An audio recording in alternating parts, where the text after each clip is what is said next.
Hi, my name is John Zoshak, and we're going to talk about ethical theories and how they're being used in artificial moral agents. So why are we interested in this at all? Well, it's a live topic of debate. It's happening today.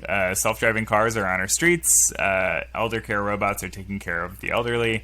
And there are autonomous weapon systems deployed around the world. And so this isn't a hypothetical topic for when general AI is developed. This is, a live topic of debate happening in the world today.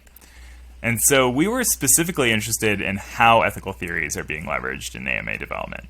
And so we use this term AMA, or artificial moral agent, because the terminology in the literature is kind of all over the place. And we thought this term best described all of the phenomena we were seeing in the papers that we included in our corpus.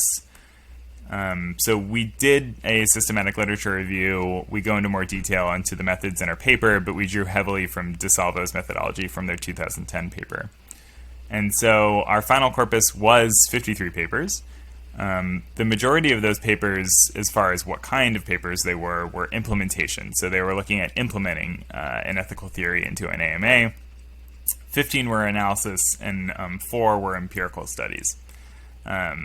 And then the vast majority of papers explored ethical theories in deontology and consequentialism. And so I don't have a ton of time to go into the specifics of deontology and consequentialism, but suffice it to say for this presentation that deontology focuses on rules and consequentialism focuses on consequences. So deontology is hitting is bad, whereas consequentialism is hitting is bad because it causes pain, and pain is a negative consequence.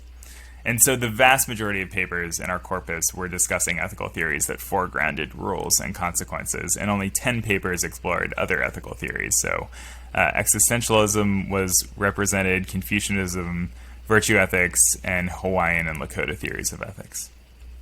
And so we think this leads to a couple interesting takeaways or discussion points.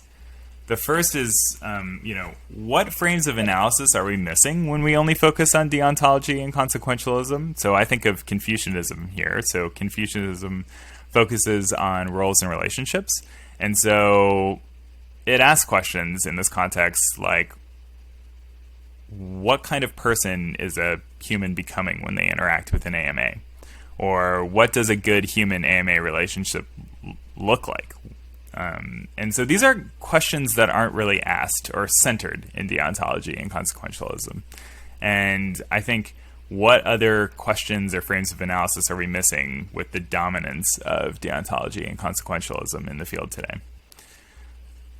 The other argument that we go into more detail in the paper, and I'm not sure I can do total justice in 30 seconds, but it takes Latour's ideas of scripts and how scripts shape and constrain human behavior, and how ethical theories are culturally and historically situated, and how we're running the risk of embedding Western cultural scripts in AMAs that shape and constrain human behavior at scale around the world.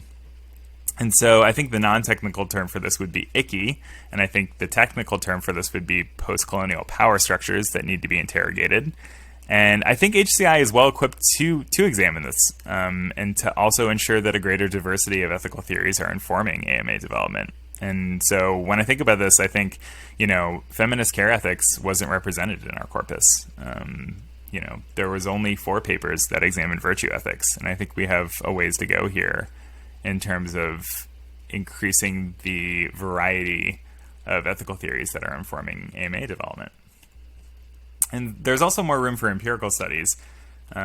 Only 4 papers were empirical studies in our corpus. And the interesting thing here, there was a paper on rebukes and how an AMA might rebuke the human working with it in terms of an unethical command. And it looked at Confucian rebukes versus deontological rebukes.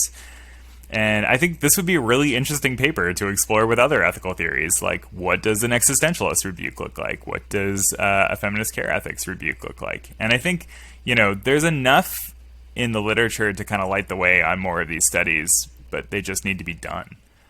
And so if you take nothing else away from this paper, just know that there are more than two ethical theories that have normative impulses and can be leveraged, and we need more empirical studies. And with that, I will take questions.